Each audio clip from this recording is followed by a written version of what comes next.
सोलापूर शहरातील भवानीपेठ परिसरातील गोंगडे वस्ती येथे एक धक्कादायक घटना समोर आली आहे। 23 वर्षीय तरुणी घरातून अचानक बेपत्ता झाली असून घरातील सुमारे 50,000 रुपये किमतीची सोन्याची अंगठी व 15,000 रुपयांची रोकड ही गायब असल्याचे निदर्शनास आले आहे। या प्रकरणी तरुणीच्या पालकांनी दिलेल्या फिर्यादीवरून तरुणीसह एका तरुणाविरोधात जोडबावी पेठ पोलीस ठाण्यात गुन्हा दाखल करण्यात आला आहे। पोलिसात दाखल माहितीनुसार संबंधित तरुणी 29 जुलै रोजी सकाळी सुमारे 8 वाजण्याच्या सुमारास घरातून अचानक निघून गेली।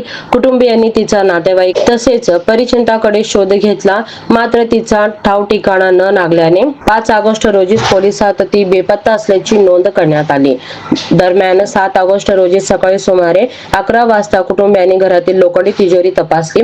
त्यावेळी तिजोरीमध्ये ठेवलेली सुमारे 5 ग्रॅम वजनाची आणि 50,000 रुपये किमतीची सोन्याची पिवळ्याची अंगठी तसेच 15,000 रुपयांची रोकड गायब असल्याचे आढळून आले।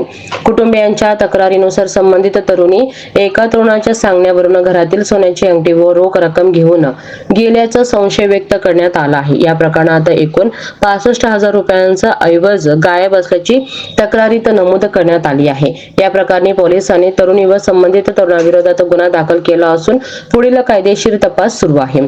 बेपत्ता तरुणीचा शोध घेण्याचे कामही पोलिसांकडून सुरू आहे। कुटुंबातील संवाद महत्त्वाचा। या घटनेच्या पार्श्वभूमीवर पालक व मुलांमधील संवाद किती महत्त्वाचा आहे हे पुन्हा अधोरेखित झाले आहे।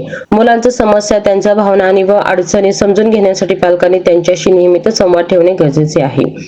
तसेच घरातील मौल्यवान वस्तू व रोख रक्कम सुरक्षित ठेवताना कुटुंबियांनी आवश्यक ती काळजी घेणेही महत्त्वाचे आहे। कुटुंबात विश्वासाचे व संवादाचे वातावरण निर्माण झाल्यास अनेक समस्या वेळेत ओळखून त्यावर योग्य तो मार्ग काढता येऊ शकतो। या प्रकरणाचा पुढील तपास जोडबावी पेठ पोलीस करीत आहेत।